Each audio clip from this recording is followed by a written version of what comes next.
Supply Company Live, here with Brett Wingfield and Tom Matuska, and we're going to proceed on deer caping and fleshing and prepping today. Brett was just complaining before we went live that he thinks the camera adds 10 pounds. I think it was Thanksgiving and Christmas and New Year's that added 10 pounds, but might have been that freezer full of cooking that somebody put in my freezer. We'll blame it on the camera. I think it's a camera too. Last week, if you joined us, you will remember, if you want to look back, if you didn't get to see it, you can always find it on YouTube under Matuska Taxidermy Supply. And we showed you entering a deer, like taking a deer in from the customer, and how we proceed with the process, because there's a lot of pitfalls along the way. We showed you a little bit how to check for slippage, how to talk to the customer on what he did to it. Did he find it right away? Did he hang it for 4 or 5 days in warmer weather? There's just a lot of things that can affect how you got that animal into your shop. And I think the tanneries call it condition of acceptance. And just like the tanneries are not responsible for what happened prior to it coming through their door, you can't be responsible either for what a customer does to it, because a customer can do a whole lot of wrong things that can give them an inferior amount in the end. So we covered a lot of that stuff last week, and I think you showed them how to take the cape off of the animal, off the carcass. Just got it off. And so just to refresh, you're going to want measurements, and most of the measurements you'll be able to get either from the carcass is helpful sometimes. If it were a bobcat or a coyote or a fox, man, you can cut hours off your mounting time if you have really good measurements. Just because, for instance, there's animals out there that you might only have 2 or 3 choices in mannequins for, yet the animal comes in 50 different sizes. With a deer, it's not quite that case, because you do have a lot of variation in different forms, different supply companies and poses and things like that. So, but it is nice to have measurements, and one of the most important that we like to take prior to caping is the nose to eye. And if you look at any of the supply companies, go to their measurement charts, and usually that'll be an A measurement, and it's from the very front tip of the nose. Like if he were, a lot of people always ask me, they'll call and say, should I wrap that? We use a tape sometimes. Should I wrap it around the nose? You don't want to wrap it around the nose. You want to pretend his nose is up against the wall and measure the distance between that wall and the front corner of his eye. Calipers is an exceptional tool for that. We like these little aluminum calipers. We have a lot of them around the shop. You can use calipers like these. They come in good metal varieties, or we kind of lose them and wreck them, so we like these little plastic ones, but they're real accurate. But you're going to take front of the nose, like if he's touching the wall, right to the very front corner of his eye. And you know, usually the animals got a pretty sharp point at this point in the front corner, and you'll be able to see it right in front of the nictitating membrane, and just measure that. And we find in our area, our typical whitetail, I think this year was a little bit bigger. Didn't they run bigger? We had bigger and we had smaller. We had some crazy small ones too. But usually if we were to take in 100 deer, I would have to say 60 to 70 of them are going to be 7.5 nose to eye. And for us, that seems to be the mountable deer size. We have a lot of people's first deer and smaller, I guess I'd call them 1.5-year-old bucks, 2-year-old bucks, that 100 to 120 inch range, and those you might find to be 7 1/4. Rarely do we find a small deer with a great big nose, and rarely do we find, although we did this year, rarely do we find, you know, one of those great big mossy horn deer that scores 170 with a 7 1/4 inch nose. But this year we had a couple exceptions, but that's not typical for us. 7.5 is the norm. Our big deer are 7 3/4. and variations in between. And then don't get too hung up on your nose to eye. It's not difficult to stretch that skin a 1/4 inch, but remember, if you're stretching that skin too far to get it on the nose, you're causing yourself problems in the mounting area in the lip line. You're not going to be able to get that skin wrapped around. Your nostrils are going to be stretched out. It's going to be difficult to shape the nostrils. Your eyes are going to want to go like this because you're stretching that whole skin from the antlers up here off in front. So, so don't overstretch. And in the same token, this was, you measured these deer. What was this one? I think those are 7.5. 7.5. So say we've got the perfect mannequin that is the pose and everything that we want, and that customer picked that, and it has to be, and it's 7.25. We could do 7.25. It's going to be oftentimes a little lighter framed face. Say all we can find is a 7. A 7, you're going to have to start compressing a whole lot of skin, probably over tucking your lips to get rid of some skin. It's going to cause you issues if you're going, for me, if I'm going a 1/2 inch. I think I would opt for cutting off the head on the mannequin you got and putting on a good quality head in the length that you need. It's really easy to do, and I think we probably showed it on a live before, and we just cut them off right behind the ears, cut the mannequin off right behind the ears of that form.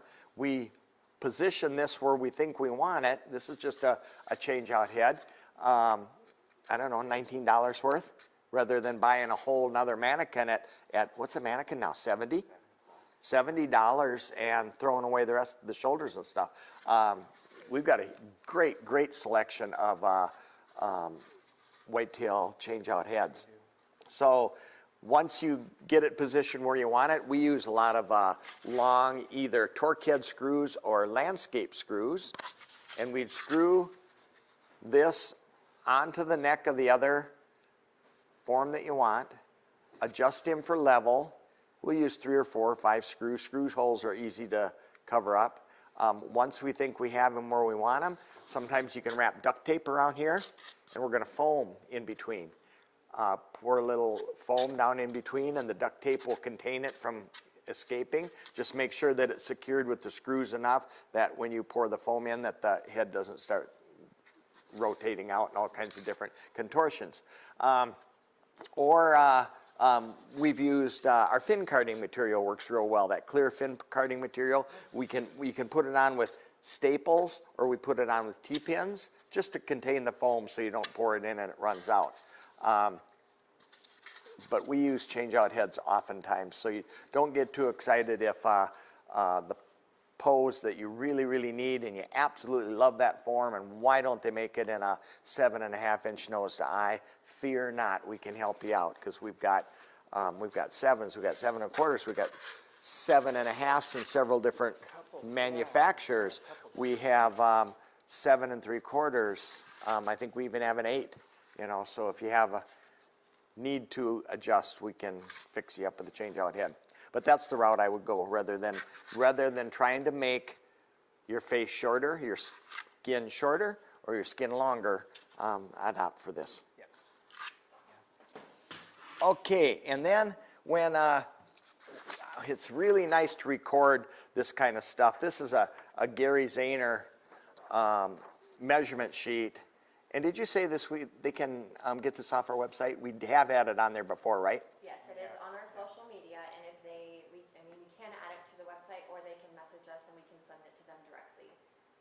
Gary was a very accomplished sculptor for a lot of different animals, but this is just his measurement sheet that he went by, and we use them for everything. To have a sheet like this filled out, and once you've done this, the first time you ever take a lot of measurements, you're going to think, oh my gosh, this is taking me an hour and a half onto my mounting time. It really doesn't. You can fill this thing out in 7 minutes and write the person's name up on here and the date, put it right with this ticket and save it. When you get that mannequin from whoever you get the mannequin from, take this out, and before you even start, check it with your calipers And if this matches your mannequin, your deer mounting is going to be much, much easier. What do they say? Put back what you take out? Jim Kimball says put back in what you took out. And it works. Hopefully. Um, You mean wherever they get their mannequin? Say again? You said wherever they get their Oh, mannequin. well, I don't want to be pushy. There are some good mannequins and there's great mannequins. And I don't want to push, but we know people that sell great mannequins. Some good mannequins. Okay, was there a hairbrush around here somewhere? Oh, there it is. When the customer brings in the deer, we said last week, check him over. I think the one we had last week had half an ear. You know, it's gone. And I can't tell you how many times the customer never notices that stuff. They get all excited about those big antlers, and he can have his eye grown shut and they wouldn't notice it. But that one had half an ear. Customer did know it, and he did want to leave it as is, which some people do and some people want them made perfect again. To leave it as it is perfect for us because it's going to be less work and an easier mounting job. But when the customer comes in, like we said, check for slippage. And slippage is, I'm not ripping this hair out. Slippage takes two elements for the epidermis to break down and start losing hair. One element is moisture. That hide already has enough moisture in it to slip. You do not have to add moisture. The moisture content in the skin is enough. By washing this deer, antelope are a bad one. You wash blood off an antelope, everybody wants to wash the blood off the antelope, and I would too, but you're adding a lot of moisture down at those hair roots. Moisture is one element for slippage, and temperature, a slippable temperature, I guess I'd call it, and that can be 35 degrees, really, thawing, anything thawing. At 35 degrees, it's going to take much longer to slip, but at 40 degrees, not as long. At 50 degrees, it's going to slip quicker, and say we shot this deer today at 70 degrees out and didn't take it to the taxidermist for 4 days, you're probably not going to have a deer anymore. You know, the bacteria starts growing, decomposing that epidermis. So they call it epidermal breakdown. Two elements, moisture and a temperature. Now, two things you can alleviate the moisture and the temperature. One is by freezing it or reducing the temperature by putting it in a refrigerator. You just took this 50, 60 degree skin down to 35 in a refrigerator, or freezing it. That arrested the temperature. So you stopped the temperature, you took away one whole element of bacteria growth. Or you can dry it, you take away the moisture. And have you ever seen trapper skins? Trappers will take a beaver and they'll stretch them all out on a hoop, and they're hard like a piece of jerky. They took away the moisture. Now that beaver can be 70, 80, 90 degrees, and it's not going to start slipping because there's no moisture in the skin. Same with coyotes and fox. They stretch them, turn them, dry them. They're taking away the moisture. What we're going to do with this deer is we're going to flesh him and we're going to salt him, and the salt will take the moisture out of the skin, removing one of the elements for slippage. So taxidermy is a tricky business. You have to keep track of all that stuff. Watch your moisture, watch your temperature, find out what the customer did. You kind of have to be a little bit of a scientist to make this all come out at the end. So first thing I do, customer comes in, we're gonna check him for slippage, and we're gonna pull. If I'm getting a whole bunch of hair here, I'm gonna find out why. It could be bullet trauma, you know, arrow damage, something like that. Or it could be that we got epidermal breaking down. At that point, we told you how to write it on the customer's ticket, show it to him. If he left it and he's gone, call him up and make sure he has an idea that there could be an issue down the road. It's nice when you get to this point to have a hairbrush and just see what you have to work with. If you have a blemish, like I have a line all the way up in here, I just dig down in, and I don't think it's anything the deer had. I think it's just me playing with my fingers, cause that. But sometimes they'll have something, a scar. We get a lot of South Dakota and western mule deer, and I don't know why mule deer seem to be scarred up much more, and I've always attributed it to the sharper tines because they're very, very pointy, and I think they leave marks. But at some point, go ahead and check and see if you have any repairs. If there's something that you think is going to cause you a whole lot of problem down the road, write it down on the ticket, but also give the customer a call and give him a heads up on it, that his mount is good, it's character for the deer, it's nothing that's going to ruin the mount. However, he does have a pretty good fighting scar on his face or whatever. Got one right over here. You have examples, don't you? I do. Here's one, Kate, if you want to show them that this is not slippage or breakdown, but it's just a spot right here on the side of the neck, typical of our red Sure. deer, November deer. He's got a pretty good scar. Okay, now something like that, that's the type of thing that we can fix. Yep. A lot of times our fixes, I mean, we're pretty magical when it comes to fixes. We have done some amazing things that we even surprised ourselves, but any of those fixes, I like to show them to the customer and let him know that there's this big blemish here that we're going to have to remove, and it's quite possible that there's going to be a scar. Would you come to visit us? Sadie says, hey, where's my treat? But it might be, ask the people, notched ears, do you want them fixed? They're easy to fix. You want them left open, you want them accented, there's all kinds of different things that you can do and confer with your customers so they don't get something that they don't want or that would make them unhappy with their mount. Okay, now this deer has been only taken off of the cape, off the form, carcass, and now there's a whole lot to do to it prior to tanning. And there's two things to tanning. You can either send this to the tannery or you can tan it yourself. And I think we were talking earlier, we've had so many tanning questions in the last few weeks that we're just going to take one of these all the way through the tanning process and show you what we would do. We'll show you how to send it to a commercial tannery, and we'll show you how to tan it yourself. So to begin, we've got to split the lips.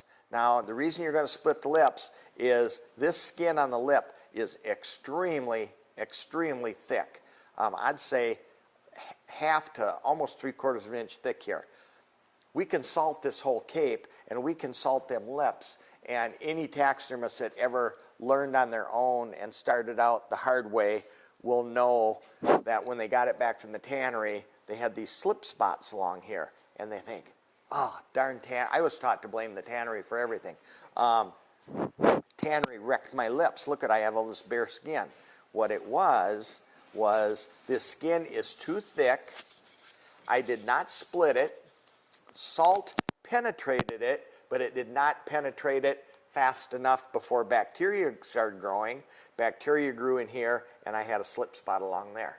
So many of you will remember that starting out. You didn't know how far was far enough and made that mistake, and you had a little slip spot here. So to alleviate that, we're going to take a cutting instrument, and we're going to butterfly this open. It's just like butterflying your deer chops, opening them up. And we're going to do that right at this area right here. Now, when it comes to cutting instruments, you're all going to have your favorites. I use a lot of Chicago cutlery knife. You've got your cute little carrot cutter. It's a good little carrot cutter. It's a good little carrot cutter. And I'd borrow your steel over there. Yeah, absolutely. Thank you. And there's a lot of different steels. Got my own, don't need yours. This is a ceramic steel, and when they get gray colored like this, take some Comet cleanser and scrub them up. And it will get down to the grit again. These are great little sharpeners, very inexpensive, fragile, and they break easy. If you look back several of the lives that we did, we showed you how to sharpen a knife. Yep. And I'm holding this at about 20 degrees on each side all the way following the tip. That's a ceramic one, real inexpensive, $5, $6, $7, not very much. Just don't drop them off the table. This is I call it a steel, and they come in a whole variety of different grits and abrasives on them. It doesn't have a coating on them, but sometimes they'll have grooves in them, which will sharpen your knife more. And I like the smooth steel a lot. I use these all the time. And you're just gently sliding that knife up and down, and you're straightening up that little burr. And if you look back on our live, you'll know what I was talking about. A knife probably is my go-to. Another thing is a scalpel. And we use a lot of these scalpel blades with their scalpel handles. They're just inexpensive little scalpel handles, kind of for people that don't sharpen a knife so well. And I like to take a number 11 blade. And the 11 blade is the real sharp one, pointy one.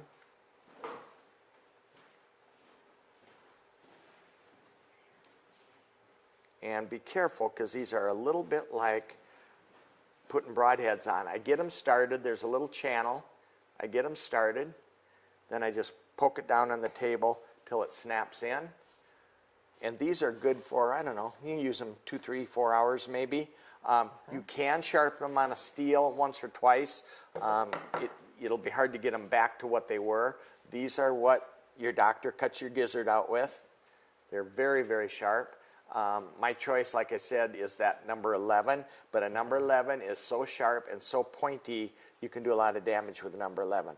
A number 10 is the rounded one. It has more of a curvature of the blade like that. Looks about like that. It does. And then I don't know what you use that 12. The A hooky 12 one? for, it's like a cat claw. It's like Mandy's finger. Yeah, it's a really sharp one. And pointed like you took a number 11 or 12, 11 bent away down. But this is good. They're meant to be thrown away when you don't. Can't keep them sharp anymore. So get yourself a pack. And I'm not sure, but I think the giveaway today is a handle and a pack of 11s and I think 10s. and 10s. They can choose That's a on deal. their own. That's a deal. So stick around to the end and you get your name drawn. Like and share, like and share, like and share. Is that how they do it? That's right. That's right. So that's a couple choices. There's all kinds of different cutting instruments.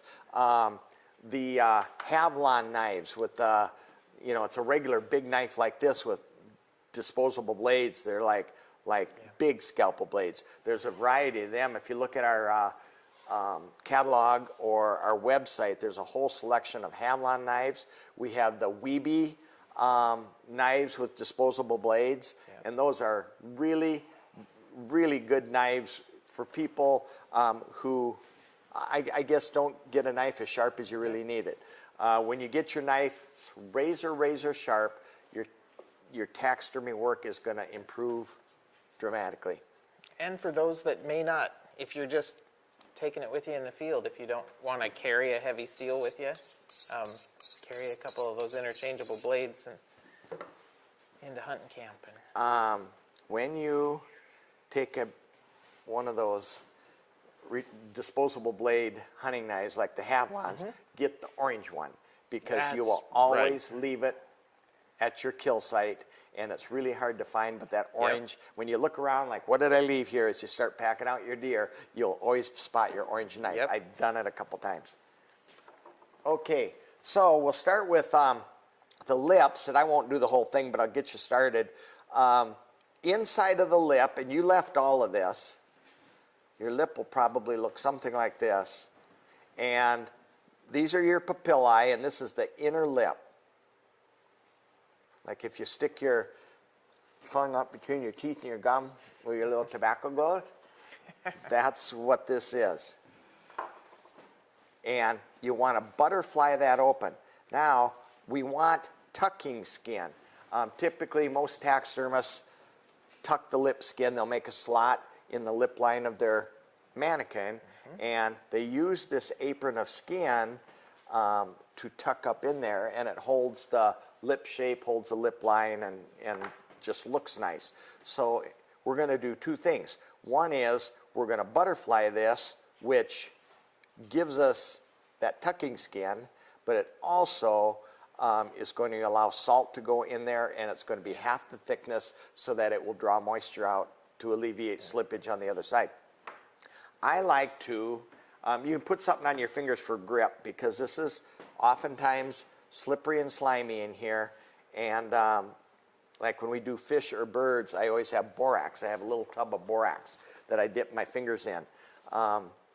The problem, and I don't know if it would ever happen, but we used to neutralize our pickles with borax. When we took our hides out of the pickle, we neutralized them before we started the tanning process. We always used borax. So to coat my skin as borax as I'm working has always been a no-no to me. It's kind of scared me. So I tend to use salt. Now the only problem with salt is if you're not very fast, it's going to start drying up your skin. But we'll try to go here so that won't happen. Now I'm just going to fold it open like this, and once you get it started, I'm just going to hold it like a pencil. And if I get something to grab onto like that, I just hold it open and I keep cutting. I'll go a little bit, then I'll show you what I'm doing. And just continue all the way around the perimeter of the lip.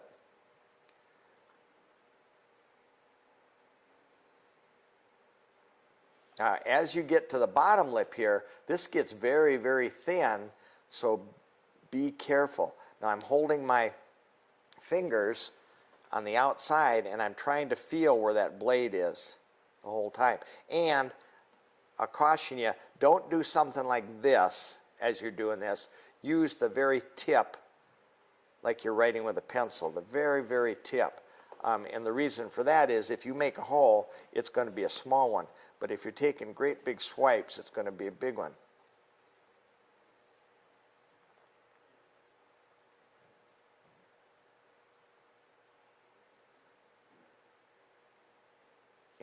And I don't know, rarely do I prep a whole deer without a little hole here and there. Regulator holes. Breather holes. Breather holes. Practice sewing.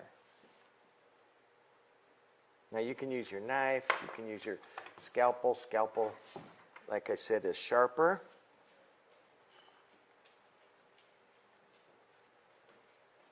Cuts deeper, faster.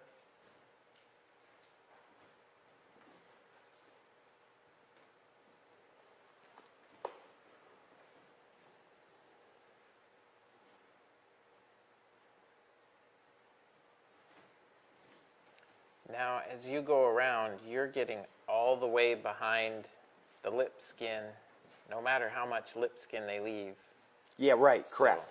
And that's something we've had students a lot of times where here's 3/4 of an inch of lip skin, they start up here and go this way. Yeah. Then they have to come back and catch that up. Plus they shorted themselves on what they need for tucking skin. Now, I always tell people, if you cut a hole from the inside out, it's way easier to fix than cutting a hole from the hair side in, because you cut all that hair. And you continue all the way around underneath the nose, behind the corners, all the way around to the front lip. And yep. And I'm trying to, if I can get something to hang on to, like right here, then I can pull and I can push the skin away with these fingers.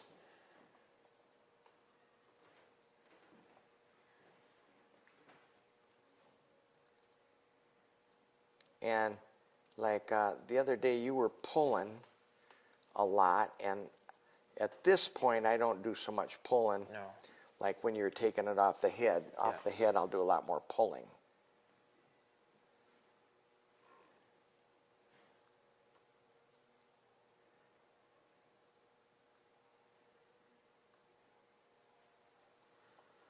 And Okay. you're opening that up so that it lays completely flat. So here, as flat as I can get it, yeah. See, so now here, all of this skin here was attached to the inside. It was folded in like this. I got behind it. Now I can open it up. Now this skin that I'm going to salt is less than probably an 1/8 inch thick. It's real thin, just because I butterflied it open. So go around the entire perimeter of the lips. When you get down into the bottom front lip, this is very, very thin and harder to do. So be a little more controlled when you get down there so that you don't go through that side or out this side. Remember, any holes that you make in this, I'll call it an apron of skin that you're going to leave, any holes that you make in there, it's not going to show because you're going to tuck it anyway. We'll probably sew up some of them if they're in the hairline, but if you were to make a hole in that papillae, it gets tucked up in the styrofoam. Nobody's going to see it. Okay, the other thing that you're going to do that to the lips. So if there's any questions, you just holler. We didn't have any questions. Am I just explaining it really, really good, or You're really good. or nobody cares? Okay, the next thing, we do lips.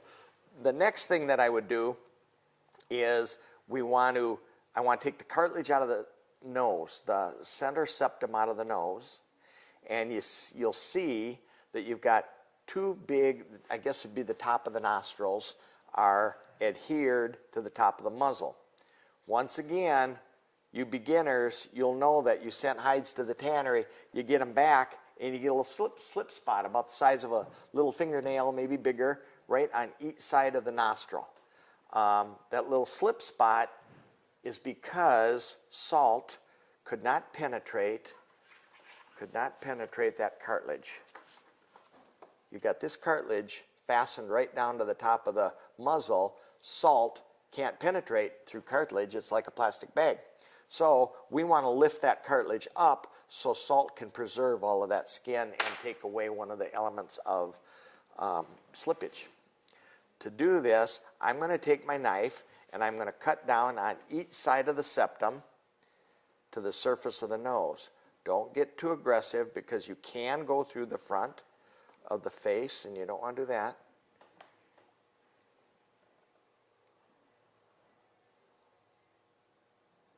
Right on each side of the septum to start with.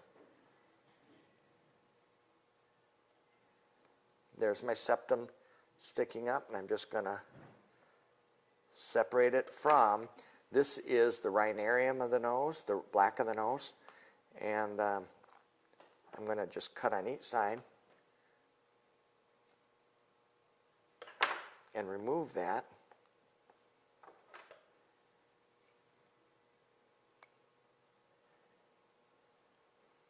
Okay, my septum is, I took my septum out.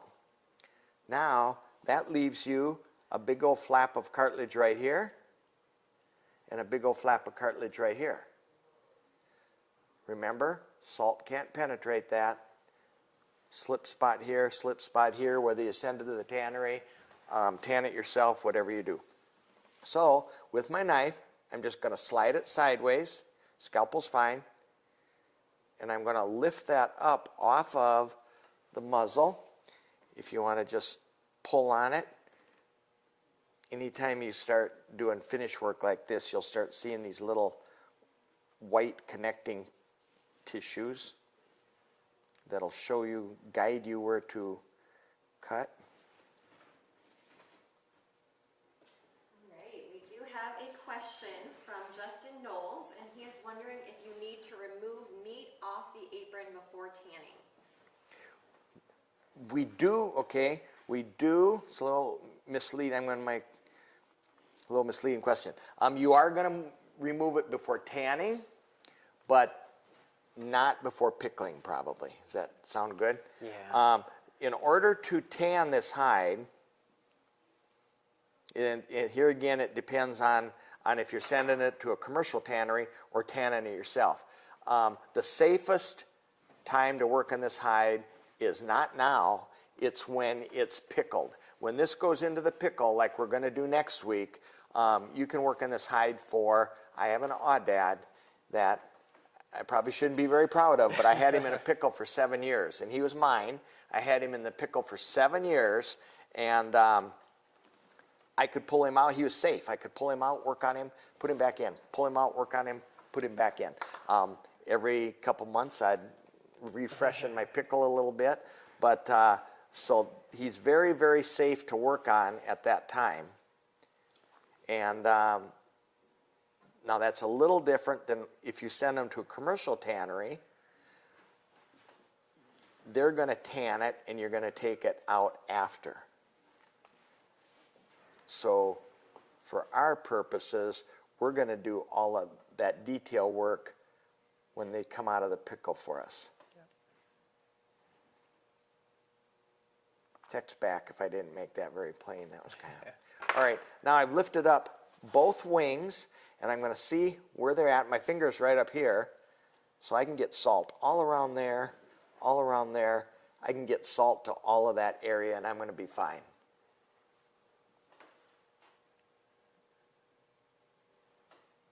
So, holler if you have any questions. Around the entire perimeter of the lips. This will all have to be thinned extremely paper thin. Every bit of this will have to be removed, and I would take off any of this big stuff. I would take that off now if it's thick. On a moose and an elk, it's imperative to flesh this thinner so the salt will penetrate. So kind of feel of it. If it feels 1/4 inch thicker, go ahead and flesh it off before we pickle them. Another area down on the bottom jaw, they've got this big old meaty patches down the jaw bones on the bottom. I'd like to take that off. I would get under there with a knife and flesh those off. And even if you leave some residue on there, we'll get that later after it's pickled or tanned, but at least get it thinned down so the salt will penetrate. If there's any fat, get it off so the salt will penetrate. Yep. And then, once we've done the nostrils, perimeter of the lips, get any of that big fat. Here's another area that you're going to find, sides of the muzzle, right up in here. I can feel this is very, very, very thick. I'd put that on one of our little mini fleshing beams, and before we get into the salting process, and I would get all that off. And then it's on to the ears. Ears. Do you want to show them? Sure. These ears also have to be, Brett will tell you, but they got to be turned inside out. And that's probably the major job we have to do here. It is. And ears are going to be typical to your mule deer, your whitetail. Everything's going to have a real recognizable ear shape. It's a good idea to take note of your ear now before you start turning it inside out. This ear looks like it's in really good shape all the way around. I don't see any major splits or notches. Same with this ear. We're not going to have to negotiate around any splits. If we did see them, we know ahead of time and we'll know not to split past them. But from our previous, can I borrow the seal? From our previous caping demo, we chose to split up the back side of the ear quite a ways, and now you're going to see why. This deer, this is a different cape. It had come off some time ago, and this deer is not split very far up the back of the ear, so I'm going to do just a little bit of that knife work that would have been nice to have done while it was still on the cape, but I am just going to split right here. If you leave it attached to the head, it's like having a third hand hold that for you while you turn the ear. Very nice to be able to, like you said, pull against. in that capacity. So we're just going to go right up the back side of the ear. I'm going to go kind of quick, but just right against the skin, kind of loosening that connective tissue. And you beginners, Brett said the back side of the ear, when we're instructing people, we have a lot of people think they can go around the front side too, and you'll make a hole right off the bat. So you're only going up the back. And that's a great point. And where Tom's referring to is right here in the very front. This notch comes way back in here, and what a lot of people will do, if you look now, I've already split up to here. If I would have continued that all the way around, I'd have a big hole right here in the front. So do pay attention to that, but we're going to go up the back side. Continue to do that. If you can see that, Kate. How did she get from over here to over there? That was my leg. It's stuck. It's stuck. How did she get from here to there? I'm going to die. I got a Band-Aid. Super glue. But the further up here you can go on the back side of the ear beforehand, the better chance you've got with ear splitters. And that's what we'll do here today. You don't necessarily have to have ear splitters to split your ears. You could continue going around just like this. Use a stick if you need to, or a dowel rod. But we're going to take a pair of ear splitters and go right up the back side so that we can continue splitting from this point out to the edge. And, oh, Kate's got a question. We have a question from Zach Ramirez, and he is saying that he had an ear blowout all the way down from the ear opener. What should he do? So, you're gonna you're gonna get really crafty, and you're gonna get a tiny needle, and you're gonna get some maybe 4-pound fire thread. Yeah. And line it up and just start sewing.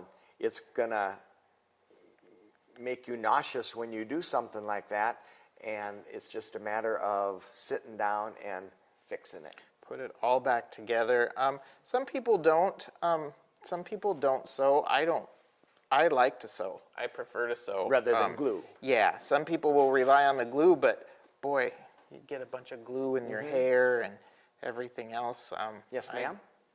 We have Kaylee on YouTube who is wondering, what type of pickling solution do you use? Ooh, she's already Jumping looking into ahead. next week. We'll show you that next week. Overachievers. While you're watching Brett here, we use formic acid.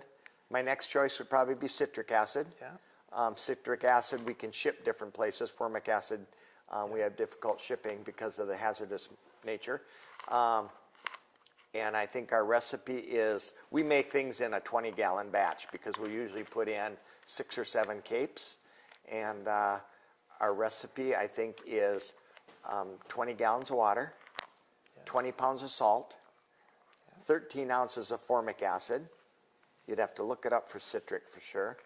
And we use a splash of X-Effect bactericide.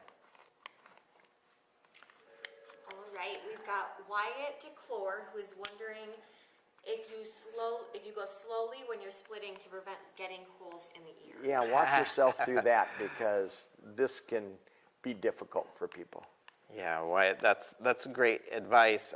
We do go very slow. And the principle of an ear splitter is just to force the ear skin away from the cartilage. The harder I push on the back end of these, the wider this splitter opens, and the more it's going to separate that skin. Once you get to the very edge, you've got to be careful. You can only open it up a small distance. In that instance, a smaller set of ear splitters might work better for you. We'll go up with these and just kind of get right around the edge, go nice and slow. But all I did was insert these between the cartilage here and the skin here, and just slowly open them up as I went back. And now what you can see is it has separated it all the way. And I'm just going to use these to turn it inside out.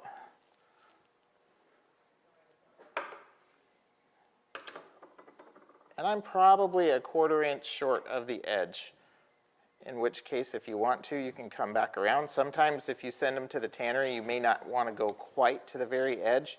It is a little bit easier to do now than after he's salted, or after he's pickled, I should say. So we'll run around these and get a little bit closer. And it's interesting to note that ear splitters, though Brett made that look very easy on that deer, you can't split a buffalo. You will break these every time. Moose and elk are difficult and really stress this cast aluminum. You're a good chance of breaking them. So a white-tailed deer, these can be excellent for, but not other animals. Yeah. Bears don't seem to split No, very well. And little animals, you can't use them on little animals much. In that case, a dowel rod that has been pointed on the end works really well if we want to go up and work out the edge. And in that case, you would go just something like this. Another and just question? continue working all the way around. We've got a few questions coming in. It's kind of like, Brett you never kinda know what you're screwed going to up. get. It's like a box of chocolates. Brett didn't do as good a job explaining as you did. All right, so we have a question from Tanya, who is wondering how the red tags from, I'm thinking last week's live, do in the pickle, and do the numbers come off easy? Oh, no, not at all. They do great. Numbers are, I think they're pressed right in, aren't they? Aren't they maybe even dented in? Yeah. Or raised, I can't Yeah, remember. or raised. They're raised. They're molded into the Yeah. plastic, though. No, I think they'll stay on forever. And then we have Eugene, who is wondering if it is possible to thin the skin without a fleshing wheel. I answer more tanning questions than anything else, and my first question when we're trying to work through a problem is, how are you thinning your skin? And some people will tell me I'm just doing it with my knife or with my fleshing knife or a draw knife or whatever. That's nearly impossible to get a nice even job. Yeah. Some people try a wire wheel, a big wire wheel. That can work on fox, coons, coyotes, bobcats. A deer skin has to be thinned 2/3 of its original thickness. So it nearly always takes a fleshing machine of some sort. Some people use the little mini flesh awl, and those are a handy little tool, but again, it takes you a long time to flesh a deer. It does. It really does. So a bona fide big-wheeled fleshing machine, if you wanted to tan your skin yourself. Real quick, we've got this pretty much turned. You should start recognizing the shape. I can probably turn the tip of that a little bit further. But the most important part is that we take this entire ear muscle off of the cartilage. Before we do that, it's worth noting, worth for you guys to look at, the size and relative shape of this ear muscle. This is what we're going to have to put back when we build our ear butts. And notice how the muscles are connected to the cartilage. So just give it a quick look. You've got scudiform cartilage here. This is the front of the ear. Kind of connects. That's the place that we talked about not being able to go all the way around, or we'd end up with a little hole, which a lot of people do. Not a big deal. Not with our fire thread. You can sew it right up. But the next thing we'll do is remove this muscle, and I'll do that real quick. I'm just going to get under it and go all the way around, clean that cartilage up nice. You want that nice and clean before we go to salt. Not sure if you can see that, Kate, but start taking that off of there.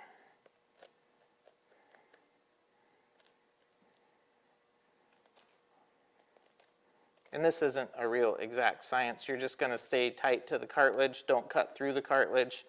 Leave the ear canal for now, and we'll just keep removing this. Should come off basically in one piece. We might have to clean it up a little bit in a second here.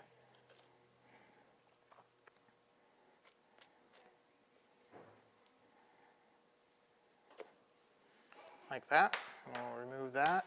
And then this will be what you basically end up with.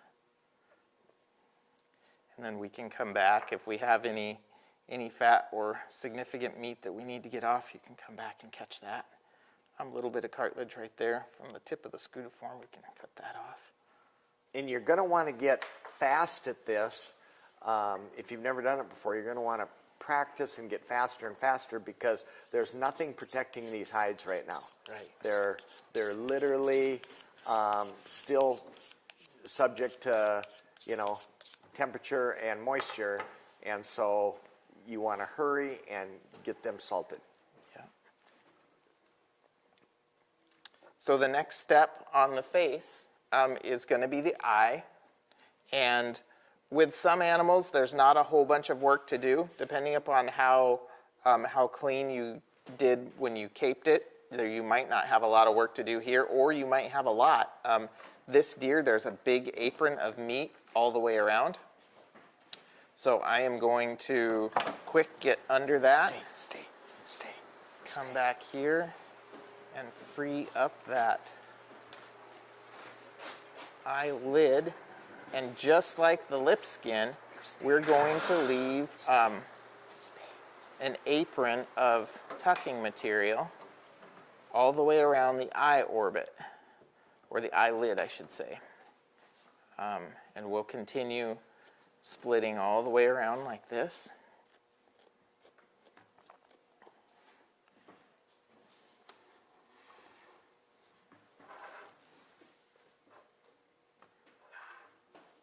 And just lift that meat away from the leather. And it turns out to be kind of a donut shape of meat that's maybe 3-4 inches in diameter. In a big animal, it can be real big. Yeah. A deer, you definitely want to get the majority of it, but a deer you can get away with. An elk, I don't think you'd get away with. You'd get a slip spot, I think. Yeah, you definitely would. The more care you take of your animals on this end, the better your work is going to be on the other end. It all starts right here. We hired a person one time, years and years and years ago, who fleshed everything with a razor blade. Just a razor blade. He did not have the little helping hand cutter or anything like that. He just had a single edge razor blade held between his fingers, and he would start at the back of the cape, and when he got done, you could hold up a fleshy piece of muscle that looked like a deer cape. It had eye holes, it had a muzzle, everything. Oh my gosh. But it took hours to do, which was too long, and I'd get real nervous because we're going to have a slip and cape pretty soon. But it was impressive to see how he took it all off in one big sheet. Yeah, there are some people that are just a magician with their tools. I mean, it seems like everybody has their own favorites to do their fleshing with. You said he had a single-edge razor blade. Some people like that little yellow Helping hand, yeah. helping hand thing. That's a popular one. It is. I thought that was crazy when we saw it. I did too. So I'm just going around this perimeter, and if you want to, you can put this over a beam. That works pretty good. This is just a little fleshing beam that Tom has, oh gosh, how many of these do you have that are made how many 100 years ago? I mean, a few years ago. These have seen a lot of deer capes. Yes, we got a lot of them too. We can just go around the perimeter like this.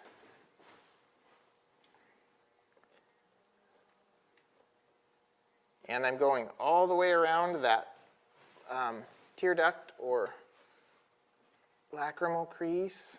There's a little tuck there, so be careful that we're not cutting holes in that. And a dull knife or scalpel, this isn't possible with that. You're gonna cut too many holes. You'll be forcing it. You're gonna be pushing too hard. I know people that insist you can't do this job with a knife because you can't get it sharp enough, and I think that's... We've done it for years. Yeah, a good sharp knife is one of the most important tools to us and works very well. But This is a spot that you might want to use your number 11 scalpel. I'm right to the, I'm just laying this out just like the lip line that Tom did, and I'm going to go right to the eyelid now, get that separated, and I can feel that eyelid right here. I can feel the eyelid on the underside, and I'm just going right around that perimeter real quick, not being super, not trying to get super deep and get it real flat, but it is nice if you can get that somewhat exposed now. And I'll come around this other side here and do the same. And I'm just going by feel on the bottom side. Now I've got this big apron of skin exposed. I'm going to go around the tear duct quick. Get that free.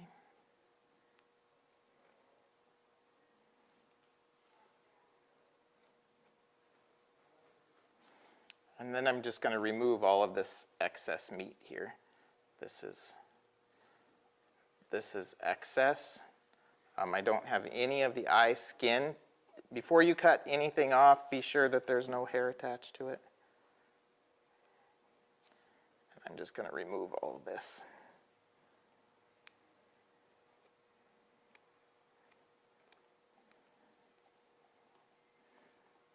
Go right around here. There's that nictitating membrane. We talked about that. If it stays, it stays. If it goes, it goes either way. I'm not too concerned with it. It's not going to make a difference either way. Remove that. And now we have just a very small apron of skin around the eyelid that we're going to use to tuck later. And most of the flesh and meat removed around the eye. Now I do have quite a bit here around the tear duct. It would be worth really quick getting up under some of this and exposing that little tendon in the front corner of the eye. I like to get under that and get that out of there. If you didn't get that now, you could definitely get it in the tanning process, but it's nice to get out of there now. And that's about it. That tear duct's got just a little bit of material we'll take off.